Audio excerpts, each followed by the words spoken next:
What if the Empire successfully cloned Jedi? Let's explore the depths of it in this video. As Palpatine watches Anakin being treated for his injuries, resentment builds inside him. Anakin was the chosen one, and would have made an ideal apprentice. But after these injuries on Mustafar, his connection to the Force would be severely weakened, and he would become more machine than man.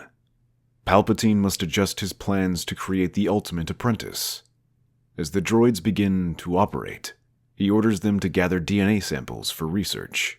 Once the samples are collected, Palpatine hands them over to a trusted doctor, Royce Hemlock, with the orders to clone Anakin and find a way to replicate the M count in these samples. If he cannot have the original Anakin, perhaps a clone would be better, one untainted by defeat. This project is like nothing ever attempted, as Palpatine pours countless resources into it, claiming its success is critical to the survival of the Empire.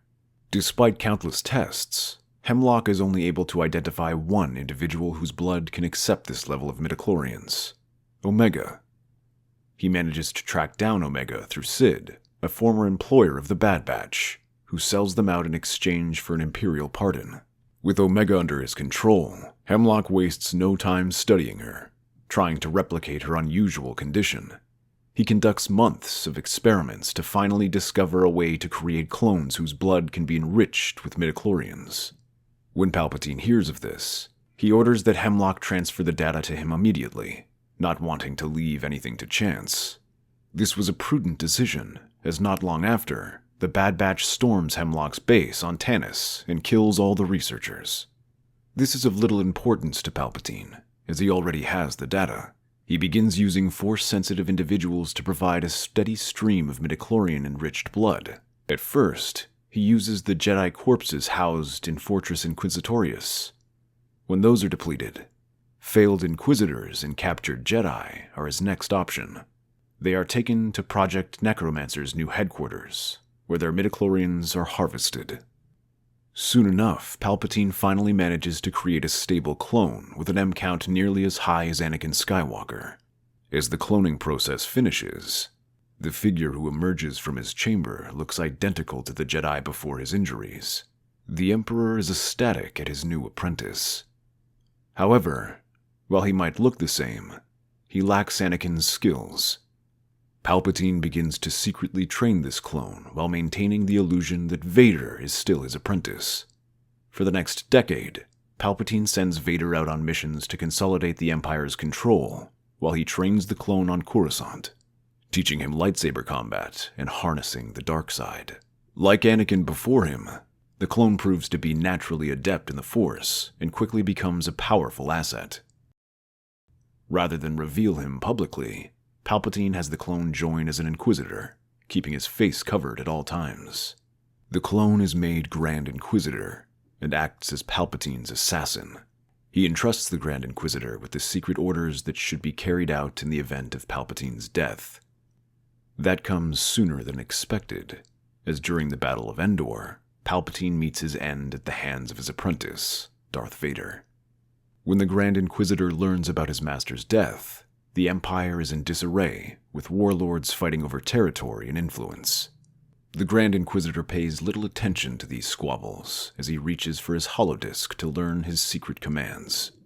My apprentice. If you are hearing this, then it means the unthinkable has happened. I am gone. My empire is likely no more, as those fools fight over the remains. Your orders are simple. Execute Order 67. To ensure his Grand Inquisitor's loyalty, Palpatine installed an inhibitor chip with his own set of command codes. Order 67 was simple: the continuation of Project Necromancer. After a short pause where the order sinks in, Palpatine continues. After the destruction of Tanis, I relocated the Necromancer's operations to the ruins of Tipoca City. You are to secure this facility and restart the operations. Do whatever necessary to ensure its completion. The Grand Inquisitor gathers what few soldiers he has left to secure the planet. Tapoca City is abandoned, and Camino has little military value, allowing them to secure it with minimal difficulty. As he looks through the databanks of Project Necromancer, he begins to understand the true scope of Palpatine's plan. Palpatine said that it was the key to securing the Empire's future, and he meant it in more ways than one. Phase 1 had been to clone a new apprentice, but Phase 2 was to clone a new Emperor. Inside the databanks are Palpatine's DNA, and clones for him to transfer his consciousness. What they lack is adequate supplies of midichlorians. Without the Empire, the Grand Inquisitor knows that he doesn't have the means to acquire more. If he is to finish Project Necromancer, then he needs help. He reaches out to one of the few Imperial officers he deems trustworthy and competent enough to handle this project, Moff Gideon. This Imperial officer had a reputation for effectiveness and knowledge of the Force. More importantly, he was loyal to the Empire, making him the ideal candidate. Gideon was operating around Navarro with a remnant faction when the Grand Inquisitor reached out. Moff Gideon, the Empire requires your services. Greetings, Grand Inquisitor. I am surprised you survived, but don't think that means I will surrender my forces. I have assembled this army and restored order while you have been carrying out the Emperor's plans. And as a servant of the Empire, it is your duty to carry it out as well. I have the key to restoring order, and I need your skills. And what if I refuse? Your compliance is not optional. Despite his misgivings, Gideon is intrigued by what the Grand Inquisitor has to offer and allows him to explain his plan. He reveals to the Moff Palpatine's plan to clone himself. The only way to rule an empire is with an emperor, and none of these fools are worthy of the task. You need me to accomplish this plan. That shows that I am valuable enough to be Emperor. Help me accomplish this mission, and I will see that you are adequately rewarded. Gideon agrees, and the two meet up in Tapoca City, where they study Project Necromancer. As he reads through the data, Gideon is fascinated with the possibilities, as he's also been looking into cloning and harnessing midichlorians for his Dark Trooper project. The two begin to use what little Force-sensitive blood they have to create a new generation of Dark Troopers, to serve alongside the existing droid units. This unit makes them one of the most feared Imperial Remnant factions. They begin to conquer nearby star systems in order to provide them with the resources to maintain their research. While this happens, they continue searching for a potential source of Force-sensitive blood. Eventually, they would reach a breakthrough when they discovered that one Jedi youngling, Grogu, managed to survive Order 66 and was in hiding. Gideon initially pays the bounty hunter Din Djarin to retrieve Grogu. Unfortunately, the bounty hunter defects and takes Grogu for himself. Any of their attempts to track the Jedi and the Mandalorian down fail, as they can avoid detection. That is until Moff Gideon sneaks a tracking device on Din's ship during maintenance, which leads them to Tython. Din and his allies are there, studying the ancient ruins to learn more about the Jedi. Gideon uses this as an opportunity to test his new Dark Troopers, and deploys a platoon onto the surface. The droids land first, surrounding Din's group. Blaster fire fills the air as the Mandalorians take cover wherever they can, spreading their forces out. The droids, meanwhile, advance relentlessly, not bothering to protect themselves as blaster bolts bounce off their armor. Once they are occupied, Gideon deploys his cloned Dark Troopers. In contrast to the slow-moving droids, these troops move with inhuman speed, leaping from rock to rock and pouring blaster fire at them, or coming in close with vibra swords. Even with the experienced soldiers accompanying Din, like Boba Fett and Fennec Shand, they are outnumbered and are slowly forced back. Din buys them some time by using his flamethrower to burn the advancing Dark Troopers. This allows them to run towards a ruined staircase where they can fight from the high ground. Before they reach it, though, one of the clone Dark Troopers raises his hand and makes a pushing motion. Suddenly, Din and the others are thrown to the ground, allowing him to retrieve Grogu and fly off with his jetpack. Gideon and the Grand Inquisitor are pleased with the development, wasting no time to gather blood samples. They act quickly, as they know that the Mandalorians will come after him. This proves to be true, as weeks later, Din Djarin comes back with a small force of Mandalorians and other allies. Gideon quickly mobilizes the defenses, but the Grand Inquisitor doesn't seem too bothered. Do not worry. I've gathered all the blood we need. It won't matter if we're captured by these Mandalorians. It will take time to activate the rest of the Dark Troopers. Patience, my friend. I've planned for this. Despite his promises, it seems like the Grand Inquisitor's plan is failing, as the insurgents fight through his stormtroopers and even manage to blast a portion of Gideon's Dark Troopers out of the airlock. The clone Dark Troopers form up behind Gideon as he prepares to make his last stand on the bridge. When the doors open, the Dark Troopers unleash another wave of force that sends them flying back. Before they can recover, the troopers begin to pour blaster fire into the hallway, leaving the rescue team diving for cover. Fennec Shan manages to take one out, but the rest can't get close enough to attack. That was until Din orders Cara Dune and the Mandalorians to provide cover fire while he rushes in, using his superior armor to protect him. He whips out his pistol and begins to fire, taking another down and grappling the remaining two rushing at him with their swords. Mando begins to slash with his spear, keeping the Dark Troopers at bay, which gives the others time to rush in and finish them off. Seeing this, Gideon sprints to the communications to call for the Grand Inquisitor. Where are you? The bridge has been captured. They have the child. I need support. That will not be necessary, Moff. I've already recovered the blood samples I need, and my ship is departing as we speak. But don't worry. Your sacrifice will not be forgotten. Gideon's eyes widen as he watches the Grand Inquisitor's ship depart the hangar, while an X-Wing appears shortly after. On Kamino, the Grand Inquisitor begins experimenting with recreating the Emperor's body. With the blood samples, he simply needs to mix the blood with the clone to enrich his M count.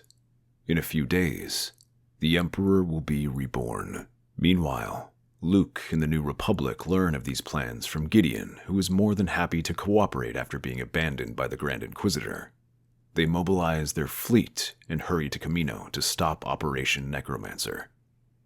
By the time they arrived, the Grand Inquisitor has already fortified the installation with aerial defenses and a few warships. The rebel fleet comes under fire, and those ships that do reach the landing platform are met with stormtroopers and the last of the Dark Troopers. Casualties quickly pile up as the landing pad is turned into a bloodbath. Dozens fall as the two sides exchange fire, and the New Republic attempts to clear a landing zone. One of the ships to land is the Slave One, which releases Luke, Din, Boba Fett, Fennec, and Omega, a volunteer on this mission. Having grown up on Kamino, she knows the facility well, and leads them through the labyrinth of halls, taking them around most of the defenses, to the cloning facility below. They arrive just in time, as the Grand Inquisitor is completing the final touches to the cloning process. That's enough, Inquisitor. Your plan ends here. The Grand Inquisitor slowly turns and raises his hands to remove his helmet. He reveals the spitting image of Anakin Skywalker, or at least how he would have looked had he not been burned. Now, Luke, you wouldn't kill your father. For a moment, Luke doesn't react, but Din and Boba Fett quickly raise their blasters and begin firing at him. The Grand Inquisitor whips his lightsaber out and blocks their attacks. Meanwhile, Fennec takes cover and snipes the Dark Troopers guarding the room. The Grand Inquisitor activates the commands on the console and begins feeding the blood to the machine before advancing towards Mando. Omega takes a satchel of explosives and begins planting them on the control station. The Grand Inquisitor's lightsaber spins and sends sparks roaring across the Mandalorian's armor, breaking its integrity. Luke leaps in front of Din and deflects the next attack. The light from his weapon gleams off his eyes as he attacks the clone. You aren't my father!